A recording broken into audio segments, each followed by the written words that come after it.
Hello, welcome back. It's week 36 on Out on That Line. I'm Geoff with my co-host Alex. As always, Alex, how you doing this week? I'm feeling a little extra saucy tonight, Geoff, because I'm coming to you guys live from the music incubator, the one and only Chateau Acebo. And we're making tunes in here tonight. It's a beautiful place to be, and I can't wait to get back there someday myself. Absolutely. We miss you. We're making sweet, sweet music tonight. And I took a break to deliver pod. And I'm here to do two things, chew gum and do pod, and I'm all out of gum. See, folks, this man is sacrificing for the good of the line, and I have to say it's appreciated. Thank you. That's all I ever wanted to hear, is that I'm a hero. Yes, so this week we have a co-host submission album, a rare feat. This week we're going to do Thao and the Get Down, Stay Down in their album Temple. So that was one Alex suggested, so we'll get to that later, but a little birdie told me that you had a little something you wanted to talk about first. Oh, it's a little game I like to call Turnabout is Fair Play. I have devised my questions for my half of Get to Know Your Co-Host.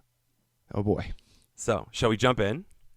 Let's do it. I told you, I promise, I'm not trying to trip you up. These are all genuine, hard-hitting, capital J journalist questions. Excellent. So, folks, if I trip up, just know it's completely my fault. Okay. With that caveat out of the way. Geoff, name Yes. one artist you started out genuinely hating, but you came around on in a big way. Think me and Billie Eilish. Oh, boy. That's a good question. I don't know if it's so much the artist as much as it's the song, and it's Hinder Lips of an Angel.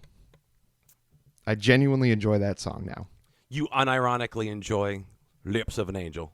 Completely unironically, I think that song is an absolute banger. You heard it here first, people. It's the song of the summer, 2021, baby. Jesus. If that's the case, I hope we all stay in lockdown. Sorry, not to turn this into a referendum on you, Geoff. Well, it is all about me after all. So what about that song turned you? Like, when did you first feel yourself starting to come over? I think it's just, when you first hear it, and it's that definite kind of just schlock rock, it's just like, doesn't have anything that's really appealing, I suppose, unless you're probably like college age girl in Texas in like the early 2000s or something like that. It probably doesn't have much of an appeal outside of that to most people, but the song is just so outright ridiculous. The premise of it, that he's calling his mistress, I guess, in so many words, while his wife or girlfriend or whatever significant other is in the other room. I mean, it starts out, "Baby, why you calling me so late? It's really hard to talk right now because she's in the next room." And he literally says, "My girl's in the next room. Sometimes I wish it was you." It's so ridiculous. And I'd listened to it ironically so many times that I feel like it's a classic thing that happens to everybody. You watch something enough and, familiarity in this case bred a lot of adoration. This is the kind of lifestyle you aspire to, Geoff? I don't... The drunk man calling his ex? Geoff. I wouldn't say I aspire to it. How far we've fallen from Springsteen. Fiance of the pod certainly enjoys this song. I don't know if as much as I do, but whenever it comes on, she'll sing right along with it. That's a very special thing in its own way. Yeah, I guess that's one way to put it, I suppose. That's the polite way to put it. Yeah. You guys are on a list now. Moving on. All right. Pursuant to that, although I feel like this already answered that question for me, I wanted you to talk about an absolute guilty pleasure, not something you like ironically with a wink and a nod, but something you know is bad and can't stop consuming anyway. For instance, if you have to park at Whataburger and rock out to it in your car, you've hit gold. But it sounds like that's Hinder for you. Well, actually, I have another answer for that. Oh, okay. Power Man 5000. Which song? Or just anything? Tonight the Stars Revolt. Oh, boy. Yes. That is some real fork in the electrical socket rock and roll. Oh, yes. That the album that When Worlds Collide comes on, and if folks are familiar with Tony Hawk's Pro Skater series, they'll be familiar with the song When Worlds Collide by Power Man 5000. But I got that album in like 6th grade or something like that, thinking that they were going to be like the next big thing. They never were. That didn't turn out well for them. But it turned out well for me because I still love that album. I don't know any of their other music. I don't think I've ever listened to anything other than that album, but God damn it, I love that album. I think Worlds Collide is the only song I really could pick out of a lineup for Power Man 5000. What an aggressive fucking song. Yes, that's why I loved it. 6th grade me had a lot of anger, apparently, and that fulfilled every bit of it. Well, I was very easily intimidated around that time, and let me tell you, that music video was enough for me to go, I don't know about this. I'm going to have to go back and watch it. Yeah, I'm going to have to go back and watch it now. Yeah, I wonder if it holds up. Probably not, but I'll probably still enjoy it. Nothing that we love does. Yeah. Jeff, what was Alex. your most fulfilling concert experience of your life? Well, this is an easy answer. This is Bruce Springsteen in the E Street Band on the Wrecking Ball tour. So this was the tour after Clarence Clemons had passed away. And that's not why I enjoyed it, folks. That's not the reason why. I love me some Big Man. But I was always wondering because, they always have to play Jungle Land. That's just something that you have to do if you're Bruce Springsteen in the E Street Band. And I was wondering, what are they going to do? Because that saxophone solo in that song is absolutely iconic. And who's going to do that better than Clarence Clemons? And so they get into the concert. They're playing for a while. And I'm just kind of waiting and waiting, having a great time because the concert fucking rocked. But I'm having a great time. And then all of a sudden, I hear the beginnings of Jungle Land. And I'm like, what are they going to do here? And they had a full horn section is kind of how they decided they were going to fill in for Clarence Clemons on a lot of the songs, which I thought was kind of cool because it's like, how do you just pick one person to fill those shoes? Just don't even try to do it. Just fill in that part of the music, but don't try to replace him. I thought it was a really kind of a cool way they did it. Really good idea. But it gets to the solo and I'm like, okay, now what are they going to do? And all of a sudden, all the lights drop. And there's just a montage on the big screen at Gillette Stadium. And it's all the moments of Bruce and the Big Man, of Scooter and the Big Man. And it was waterworks immediately for me. I mean, just bawling my eyes out, just couldn't believe that I was experiencing this moment. I'm like, oh my God, like this is big, felt like a real moment in history and especially in my history. And then as soon as, I'm like, can't handle it anymore. I'm like, this is so sad. One spotlight on Jake Clemons, Clarence Clemons' nephew. They had brought him out to play the solo on one of Clarence Clemons' saxophones, and he toured with them. And I think he's an official part of the E Street Band now. I think he is the new saxophone player. And kind of what better way to do that? But the moment, it was the closest thing to a religious experience I've ever had, to be honest with you. It was absolutely unbelievably incredible. Damn, that sounds fucking very special. I can't even find like a very quippy, cynical way to come back from that. It's very nice. You've won this round. I'm just saving myself after talking about Hinder and Power Man 5000. Well done. You're out of the fire. On the flip side of that, what was your most disappointing concert experience? Ooh, oh boy. That's a tough one. I think I'm going to have to say Against Me after the White Crosses album came out. And looking back on it, it's not for the reason I was initially disappointed. I'm disappointed in myself for going along with the crowd and kind of turning my back on the newer songs.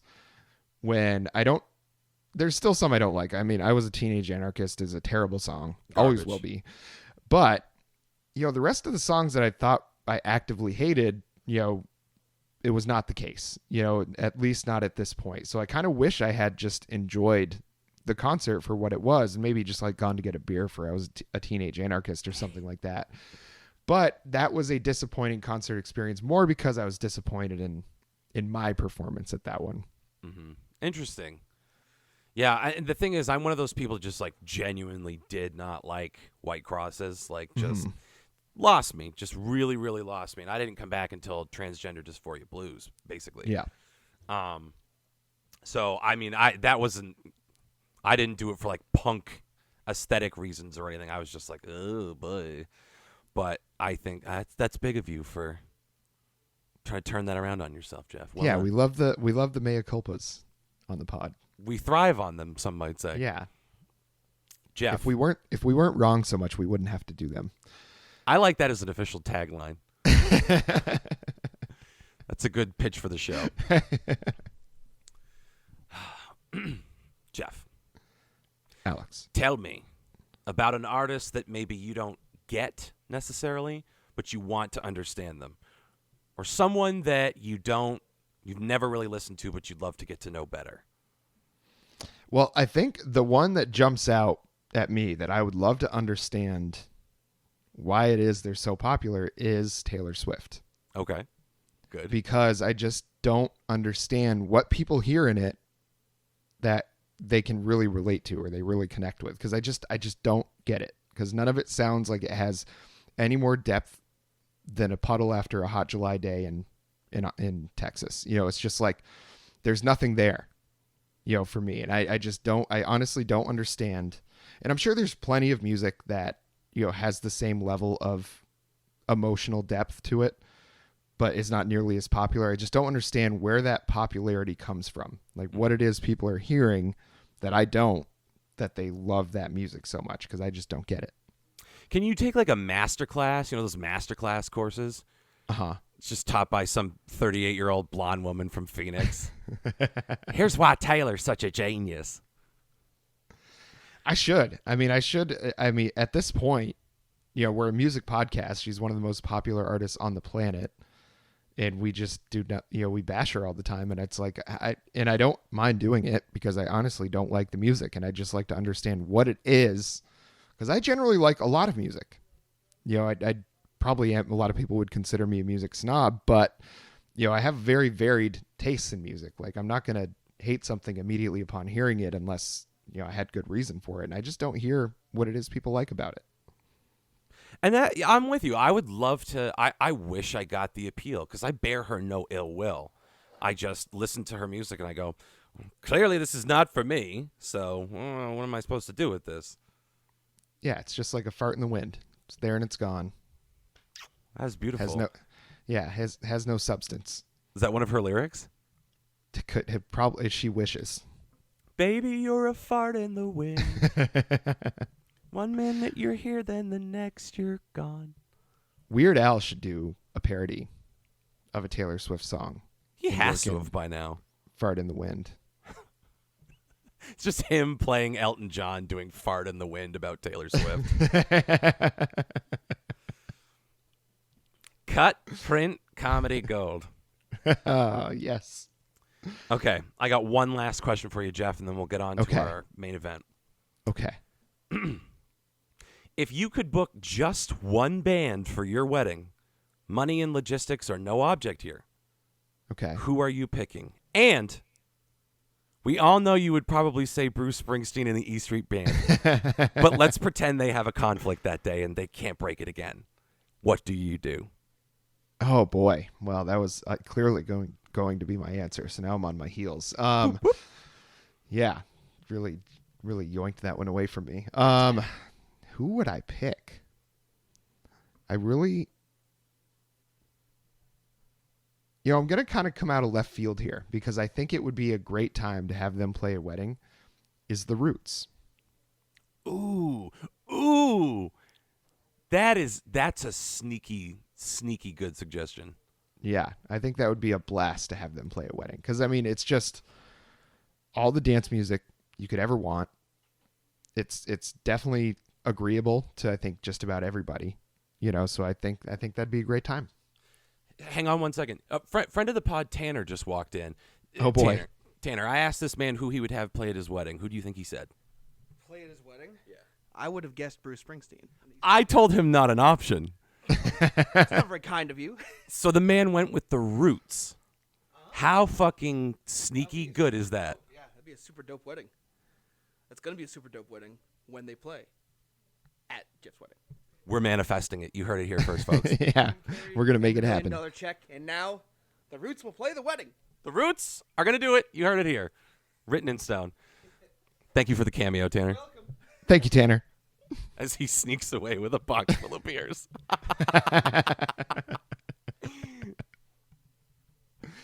Oh, what a delightful interlude. Oh, the little buddy of the podcast, Tanner. Thanks for the appearance, buddy. Oh, my God. What a sloppy evening for the boys. Oh, yeah. Well, I wouldn't have it any other way. Yeah, truly. Yeah. Well, what do you say that we get into the album? Let's do it. Okay. Well, that was a lot of fun. I enjoyed that. Yeah. I think the people really have a sense of who we are now. Yeah. That's now you have no excuse for not listening anymore, folks. You know us personally. Yeah, no excuse at all. So the album this week, Thao and the Get Down, Stay Down, and their album, Temple. So this one was, like I said earlier in the episode, this one was a co-host submission from my co-host, Alex. So Alex, why don't you let me know how you came across this album and why you thought it might make a good podcast episode? I think our strength on this podcast lies in the diversity of our choices. How we bounce from rap to country to super mainstream pop releases to like little known independent artists. I think that's one of the more interesting things, at least in doing it, is it's a lot of variety for me every week, which I think keeps it fresh for the people at home. And I'm always on the lookout for things that come out of left field, something someone could recommend casually, or in a lot of cases, something Spotify just spits out at me and is like, we feel like, based on what you've been listening to lately, that you might get a kick out of this. And this was one of those albums. Spotify delivereth.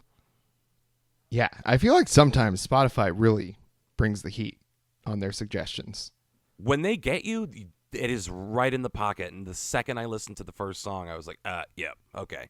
Yeah. And just put on the headphones and cranked it up and fell into the black hole that is this song or this album. Yeah, and it was, this was one that you had sent to me, I don't know, a month ago or so, maybe even a little more than that. But I listened to it back then, and I have listened to it a couple times since then as well, because it's just very, very interesting. The whole story behind, how she ended up living in America in the first place. I think she obviously is a native, but, she starts right off in the first song with kind of a story about, how her mom had fled Vietnam, I think either during or just after the war, and I guess called a conflict so that the U.S. can say we never lost a war. I suppose it's the Vietnam conflict officially, but she hadn't been back in 40 years or something like that. So Thao had brought her mom back there, and kind of, I don't know if it inspired the rest of the album, but I feel like sonically it was a big inspiration for the rest of the album. I don't know if thematically it was, but sonically it certainly kind of led to the rest of the album. And it was really kind of an interesting indie album all the way through. Yeah, and I've got a little blurb about exactly what you're talking about. All right. In 2015, our band went to Vietnam, and I took my mother. I had never been, and she hadn't been back in over 40 years. While we were in Vietnam, she was very uncharacteristically addressing the war. She said to me, "You have to learn for yourself what freedom is, why millions of people would risk their lives for it."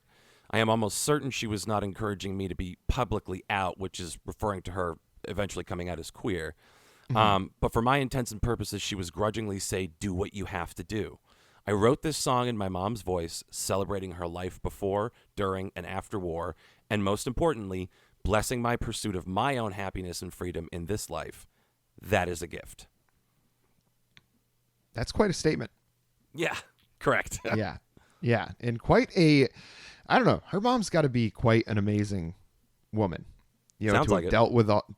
dealt with all of that, come over to America and seem to be able to make a life for herself. I mean, I can't imagine what that's like. I mean, the biggest thing I've ever done with my life is I moved from Vermont to Texas, so I didn't even leave the country. And it's just crazy to think about how many people had to deal with this and how many people probably didn't make it out. And it's just because of this idea that we wanted to, go and intervene to try to save the world. It's just kind of a bullshit reason to be there in the first place. And then the atrocities that, happened while we were there, by our hand, is just kind of, it's always sobering to read and hear and see in movies and stuff like that. But it's nice to hear stories from the other side. You always hear about, the veterans that came back and don't get taken care of and, kind of, weren't really looked at as heroes, even though what choice did they really have but to go over there? It's just following orders. But you don't really hear a lot about the other side. You don't hear a lot about the people that we directly affected with our, I guess, imperialism, so to speak, in so many words. But it's really interesting to kind of hear that perspective, and especially kind of, it sounds like she's got a vivid memory of what happened, when she was leaving and what happened while everything was still going on. I mean, the lyrics, I lost my city in the light of day, thick smoke, helicopter blades, heaven and earth have never moved so fast, you'll never know the fear your mama has. It's just a very heavy way to start an album. Not only heavy way to start a song, but heavy way to start an album. To just immediately go into that and you're like, okay, this is going to be a very kind of emotionally grueling experience. And it was all the way through, but I felt like very cathartic as well. There's a lot here to like. Well, and for me, that catharsis is the center of it, especially with this first song, Temple, because it's tackling head on and I think Thao's preferred pronouns are there, if I'm not mistaken. So I'm going to try to hold myself to that. Okay. It's about their mom. I hope I don't trip myself up. And this whole experience, but it's this whole experience start to finish. The horrors of the war, but then coming over here and making this life and learning. It's a theme that runs through the album, this idea of like learning a lot about yourself along the way and getting hurt in doing so, but there's a lot of pride and overcoming. So it's very cool that in this song, they give dimensionality to that experience. It's not all focused on how horrible the suffering was and the unimaginable things that were experienced overseas. And that's a big conversation in television right now. There's a show on Amazon called Us, and apparently it's really like graphically violent and depicts like a lot of violence against slaves. And there are a lot of people from the black community who coalesced around this idea of like, this is shit that actually happened to us, and being constantly reminded of it and having this marketed to us as like the only entertainment for us is being reminded of what a shitty fucking hand we were dealt. Where do we draw the line, right? Yeah. So it's an interesting conversation, and I think in that song, the narrative is about like, you were not going to be defined by all the things that you suffered. You are defined by the totality of your experience. Yeah, and I think it's a really, to write the song and have it be so clear in its message when it's not even your perspective that you're writing from. I think it strikes me as immediately apparent that Thao has a really great talent for expressing her emotions in some very abstract ways, which we'll get into throughout the album, but it doesn't ever seem difficult to understand. It seems like she's always able to get that message across the way that, they are always able to get that message across the way that they mean to do it. And it's makes my life easy as a podcast host when someone does something of this caliber, and I think it's definitely weird musically. There's so many layers to the music and so many layers to the vocals that, you can always find something new as you unpack it all, but it just kind of envelops you, especially if you're wearing headphones. It's just a really sonically interesting album and lyrically very interesting as well, because it leaves enough things open-ended that you're able to insert yourself into these feelings and relate them to the way that to the experiences you've had. And I think it's a really clever thing that they do when they're putting these songs together. Yeah, and it's such a cool sound. It's such a future forward sound. It's not quite vaporwave, but it's definitely experimental pop. And I mean, this first song, Temple, I mean, it's no Billy Joel Goodnight Saigon. You know what I'm saying? It's not like heavy and wrought like that. It's this like super upbeat, peppy, kind of like very synthwave type song. So it's an absolute jam. And again, because there's that dimensionality of like, I lost my city in the light of day, but then talking about like my mom said how fucking proud she was of me. It's a complete story and it has a happy ending. And it's so like, it's just a absolutely amazing song to just get on down and stay on down to. Yeah, it's really, really great album opener. I think it really kind of lets you know who the artist is, what we're going to be getting into, kind of how deep we're going to be getting emotionally on the album. So it moves right into the song Phenom. And this was one that you had chosen. Did you see the Zoom music video for this? Yes. It's very wiggy and creepy. I really like it a lot. Yeah. Thao is a weird one. Absolutely. The sense I'm getting. Yeah. My Definitely a strange Zappa one. sense is tingling. There he is. There he is. There he is. I love, so like we're talking about like a very future forward sound. This has, the song Phenom has this really kind of unstable guitar sound that reverberates through. There's like that just penetrates the entire song, and the weird syncopation in the way that she talks about I am a phenomenon, like the way that she swings everything. It's really jarring. It's really disjointed. But the whole effect coalesces to become this really kind of foreboding sound that's almost like, watch your fucking back. And it's talking about the gulf between the 1% and the 99%. It's like, it's a song about class warfare. And she uses, again, my favorite trick, which is making the song sound like what you're talking about. So the whole sound is like a vague threat. Take us seriously or you're fucked. And it's, the way that they craft these lyrics is really, really interesting. And I think you're correct in saying that there's a lot of kind of veiled threats in it. And there are also some direct ones. When they say, careful, I'm an animal, trap, trap, trap.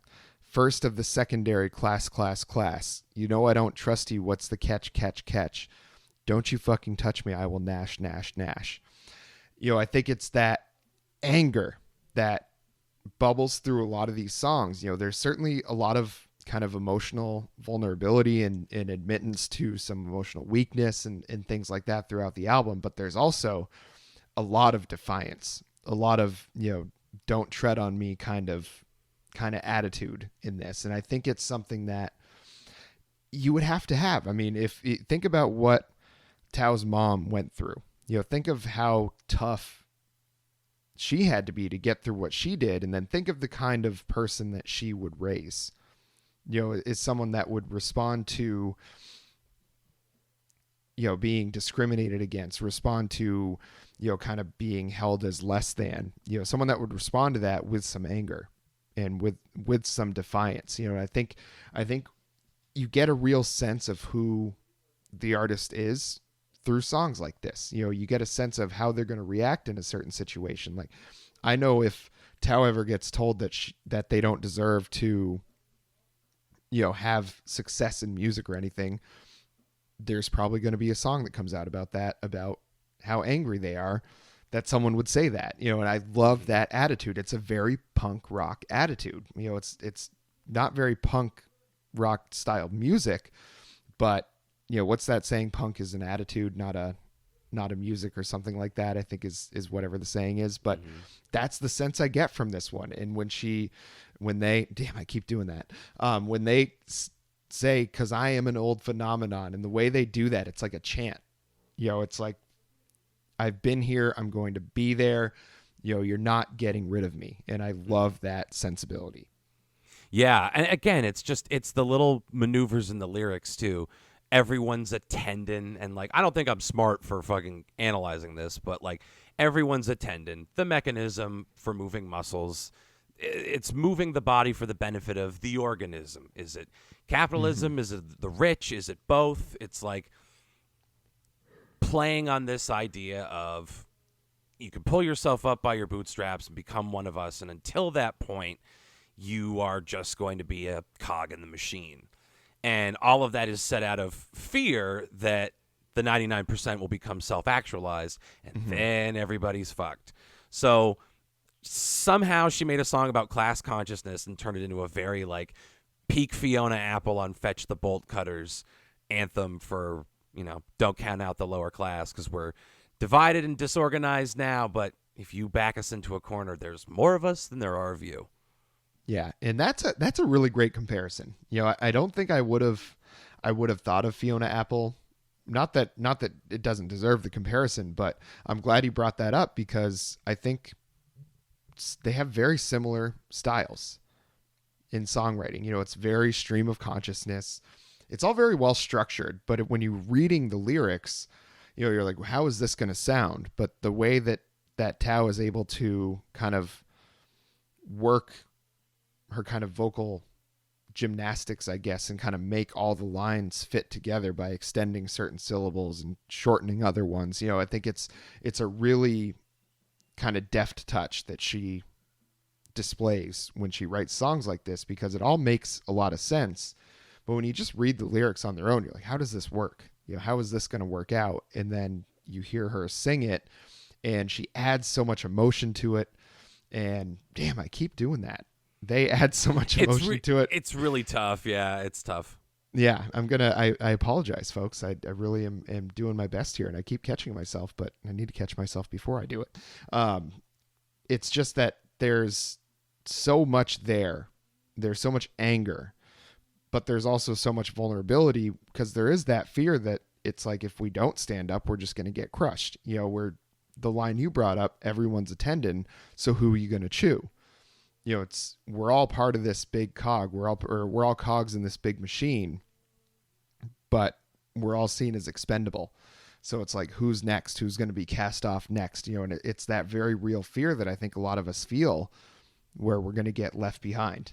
And I think it could be an anthem song. I don't know. It might be too weird to become like a chant song for protests and things like that, but it very well has that attitude. Yeah, definitely. We should try playing it in the Amazon warehouses and see if it makes them overthrow Bezos. Oh, I wish. That'd be a pretty dope soundtrack to watching that guy get kicked in the head. That would be an excellent soundtrack. I am a known phenomenon. Whack.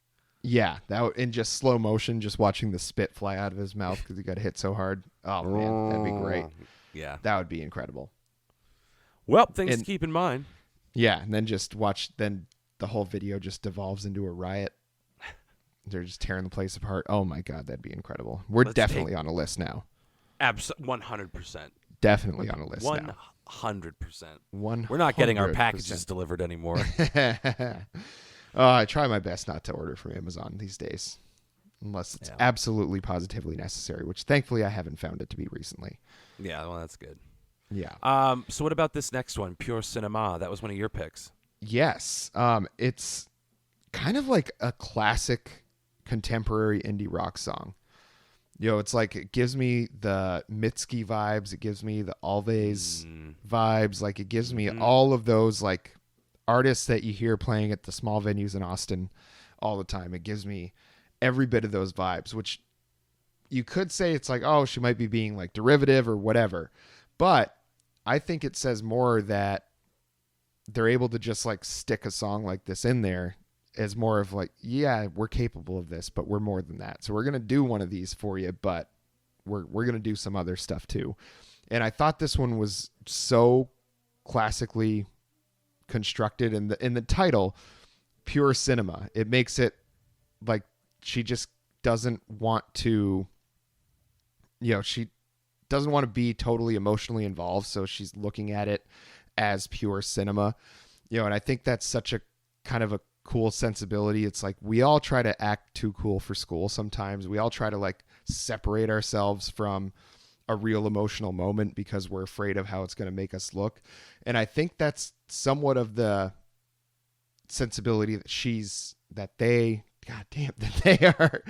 are getting across in this song. The chorus, I was once a shell you could turn as well. Who do we think we are? Live a little. And I think that's something that can resonate with a lot of people, because that is a question. Who do we think we are? And it's like, you can think of that a million different ways. And the more you think about that, I feel like the less likely you are to come to a real answer for yourself. Well, and it's that line in the song, look at what fear has done to a young buck like me. Mm-hmm. And that's something I've been thinking about a lot lately, is like the ripple effect of being afraid of even one thing. If you allow yourself to live in uncertainty about one thing, what else is that going to make you afraid of? What else are you not going to do because you're paralyzed and you're totally paranoid? So it's a really interesting idea. And instead of it spinning off into a dark place, it's this very affirmative message. They talk about being a fraction. Mm-hmm. And Thao talks about being a fraction, and that fraction happens to be this very dogmatic, work-oriented, career-oriented facet of the personality. And other things tend to suffer when you're only... I can't remember who it was that said humans are comprised of 4 rooms: the spiritual, the physical, the mental, and the emotional. And if you... Mm-hmm. Ever don't go into one of the rooms enough, all the others start to suffer as well. And it's my favorite word for the episode, dimensionality. This is a song that just goes from like, when I'm out on the road and things are really tough, I think about you, baby, and you bring me back from being directionless on the open sea, adrift without an anchor. Like, it takes, like, again, what could have been a total garbage premise clone of nothingness that a lot of people would put on an album as filler.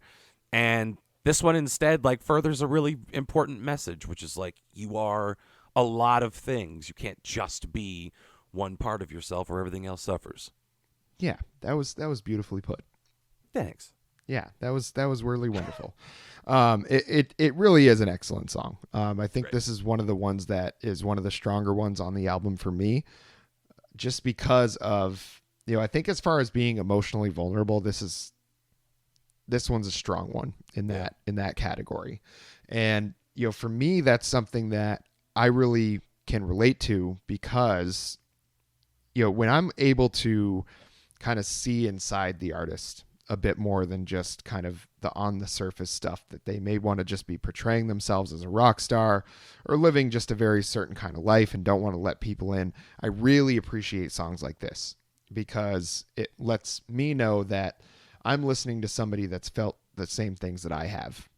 Maybe not all the same things I have. There's certainly separate situations that we've both dealt with, but somebody that has found themselves in a sad place or a depressed place or something like that. It's hearing songs like this lets you into the artist, that you can appreciate a full album a little better. That's why I like when artists do this kind of song and stick it right in the middle of an album, is because it just kind of lets you know that you're there for a reason. They're trying to show you something, so you're going to stick around and see what it is.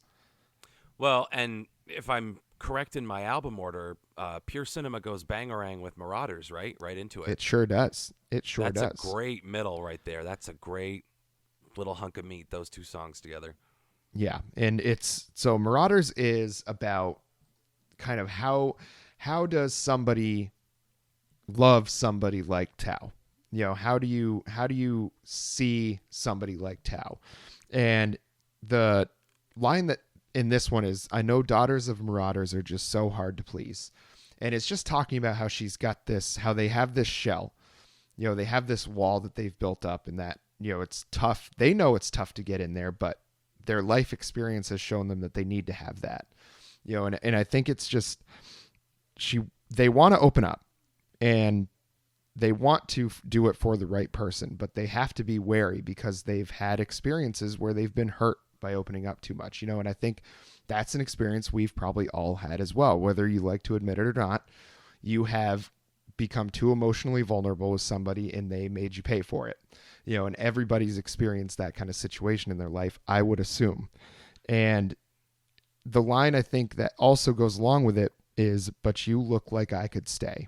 It's that hesitance to open up, but also the willingness to try, and I think that kind of encapsulates Thao in a nutshell, as this emotionally stunted in some ways because of the things that they've gone through, but also emotionally mature enough to know that they have to keep trying, And I like that message, and I like when both are presented at the same time, so that you can get a sense of kind of the heaviness of both things going on at once inside one person.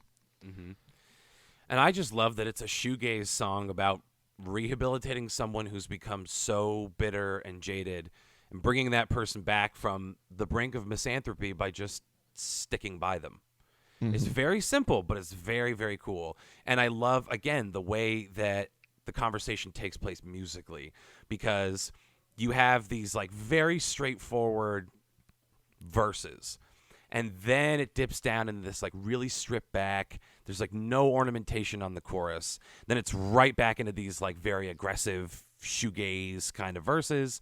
And I really love that balance between the private and the public. It's the parts that we're aggressively litigating on the surface, and then it's those tender confessional moments where there's like private growth and rationalization taking place. And then there's that the best part for me is that giant swelling bridge. And I see that as being the person that broke down Thao's walls and is basically saying, I never doubted you in the first place. I am as imperfect as you, and I care about you. And those are the three things you need to say to bring the wall down. So, and I just like love that it's all done against this fucking shoegaze backdrop. I'm a big sucker for shoegaze, dark wave, dream pop, all that shit. Oh yeah, we should do a Mazzy Star album sometime. Ooh, okay. Yeah, because I'll tell you, I didn't know about Mazzy Star until that scene from Rick and Morty, where they have to from the bridge. Yeah, when Rick and Morty have to bury their own bodies because they fucked up their timeline, so they had to find one where they could kind of fit in without anybody noticing. And the whole time that song is playing, and Morty's just walking around his house with dead eyes because he just had to bury himself like that. In television history, I don't know if there's a scene that I love more than that one, because it is unbelievable, the music that he picked for that one, and then to have it go along with that scene was just absolutely incredible. Yeah, that was the moment I was like, I think this show's going to be really good. And it was for 2.5 more seasons. Anyway. Yep. That's neither here nor there. Yeah. The next one is one that you picked called How Could I? Yeah. This is, in theory, a very depressing song, but I think, once again, Thao does a good job of adding a little more complexity to the topic than that. So ostensibly, it's about racing to someone's bedside as they're about to pass away. Mm-hmm. And the flood of a thought process where it's like, oh God, all the things I didn't do and didn't say. Oh my God, I'm such a bad person. I was pursuing my own thing and being selfish. All these things that are running through Thao's head on the way to be with this person. Talking about singing for strangers, obviously out on the road. And it's like, okay, well, this pursuit of greatness has come at the expense of people who sacrifice to get you to the point where you can do that. So it's, again, a very depressing idea that ultimately has this great message, which is like, it's a cautionary tale. You don't want to have this become a reality for you. So you need to tell the people that you love them and appreciate them, and you need to do it often. Mm-hmm. And the lines in this one that really kind of crushed me a bit was, I don't want to be so disappointing.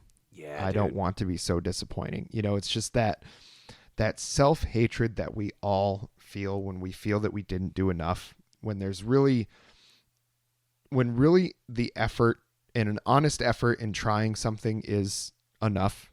The fact that you have tried to make yourself fully present, but you still don't feel like you did enough. I feel like everybody, unfortunately, can relate to that. I'm sure everybody has a situation that they can go back to immediately. As I'm talking about this, I'm sure everybody has had something pop up in their mind where they are disappointed because they feel like they didn't do enough. And hearing Thao say that in the song, I don't want to be so disappointing, really, really hits deep, because you want to talk about being vulnerable emotionally. This song is about as real as it gets. And it's tough to listen to because you can feel what they're going through. And I think it's something that takes a lot of courage to write and takes a lot of courage to admit. I would like to think that Thao probably did a much better job in this situation than they're giving themselves credit for, but it doesn't make it any less hard to hear. Yeah, and again, I had that highlighted too. I don't want to be so disappointing. And the sad thing is, that's disappointment with yourself. That's not necessarily how the other person feels. Mm-hmm. They might be equally crushed to hear that you feel that way and that maybe you didn't feel like how much they loved and supported you. So again, it's like a really dark, depressing subject matter, but once again made right at the end by the effort that was put in, and this idea that if you can recognize that this is a problem, then you can still change. Mm-hmm. Yeah. And it's this kind of song is, I don't know, this is exactly why I've gone back and listened to this album a few times since the first time you sent it to me, because it's not generally the style of music that I really go for. My general styles of music are like kind of hard rock, metal, country, hip hop, kind of, I have a broad range of stuff I listen to. Rarely does it go into indie rock though. And this is the kind of album that will get me to listen to it more than once and listen to it repeatedly. A lot of indie rock, I certainly don't have any hatred for the genre at all.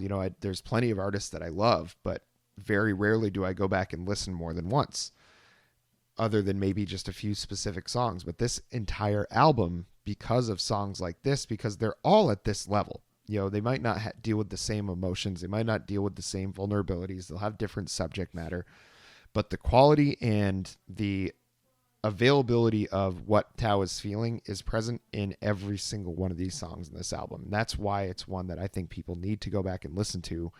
And I think I'm really glad that we're finally talking about it on the podcast.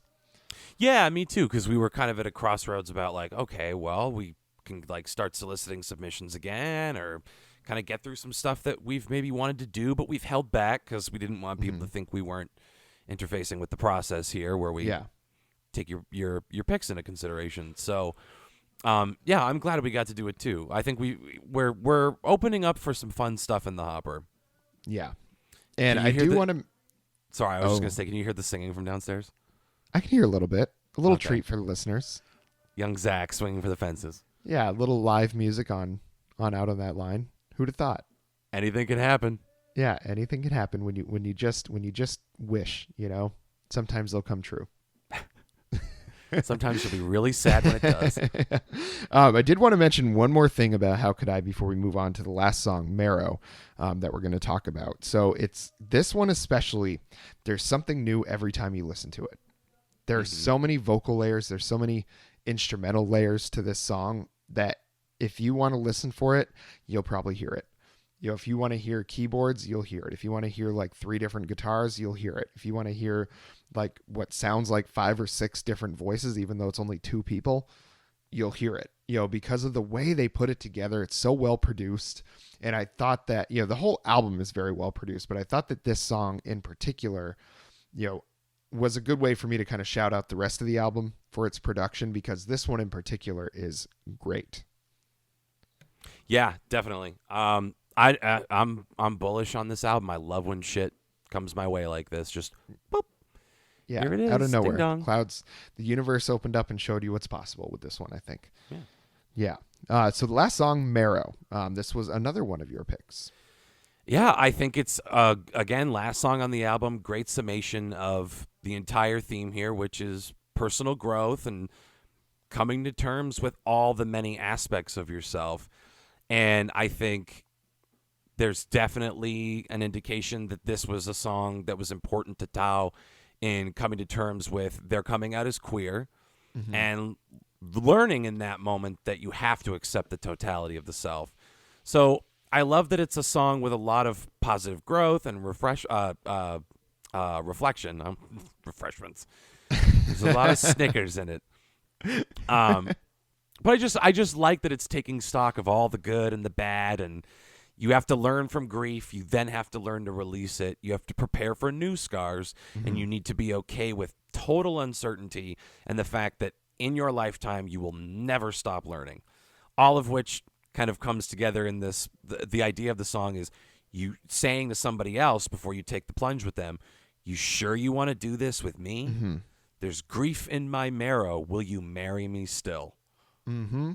I love it as a celebration of everything else that came on the album. Thorough examination of some actually heavy psychological shit, and ultimately an absolute fun vibe to go out on. Yeah, and it's really, the line for me was "You dawned upon me," and I think it has to do with Thao coming out, and also the person that helped Thao come to terms with all of that.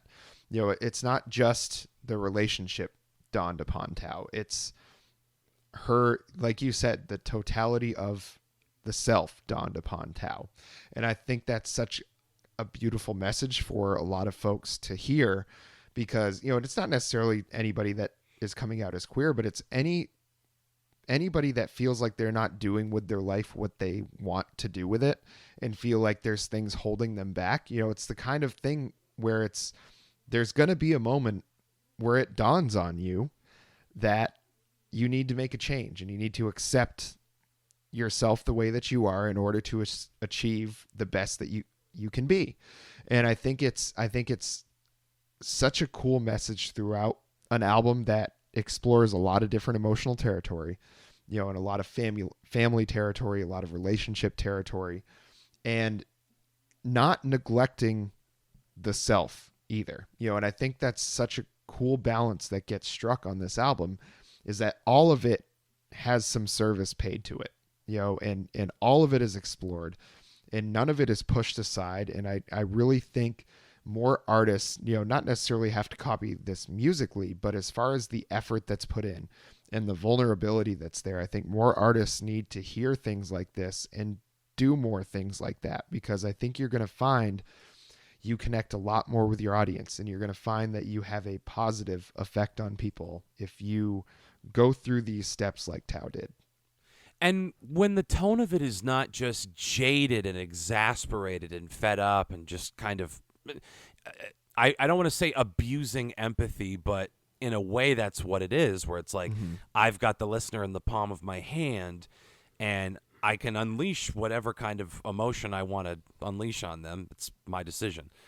And the fact that Thao decides to make it not quite so black and white, and to add that, my favorite word, dimensionality and complexity to all these different issues. So it's not just like, oh, I'm sad because I'm out on the road and I'm away from the people I love. It's, well, let me walk that out. Almost not necessarily stream of consciousness, but very much having a conversation with the self, thinking out loud. And I happen to record it and put a bunch of music under it, and I've released it as an album.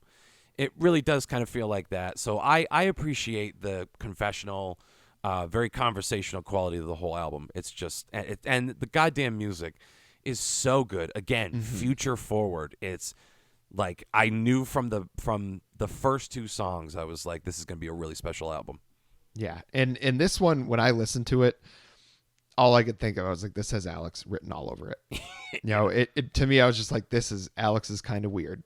And it grew on me as well. I mean, it didn't take long. It's not like I had to fight to figure out why you liked it or anything. I mean, it was immediate. That first song, Temple was, I was like, damn, this is different. Damn, this is weird. And damn, I like it. And I think it was a really cool experience to listen to the whole thing. And I kind of appreciated listening to it as just a friend to friend suggestion, not necessarily something I'm sure you had in the back of your mind that you wanted to talk about it on the podcast, but I know that that we send stuff back and forth that we don't always talk about on the podcast. It's just because that's what we've always done. And, I really liked having something that wasn't necessarily going to be on the podcast. So I think I approached it a little differently, with a little less of a academic ear, I guess. When I was listening to it, I was like, I'm just going to enjoy this. I'm just going to listen to this because he said he liked it. So I'm probably going to as well. And you were absolutely right. It is a really, really great album. And I'm going to go ahead and tell people to stream it. I'm going to have to concur. You got to stream it. It's worth it. Yeah, absolutely worth it. And just get weird with it, folks. Just go right into it. Drop your preconceived notions about what indie rock is, because this one's going to blow your hat off. It's a really Leave your good bullshit at the door, because we don't need it. Yeah. Well, that does it for the album. Really, really interesting stuff. I really, really enjoyed this one. So on Monday, when you hear this, there will have been another singles video released by me.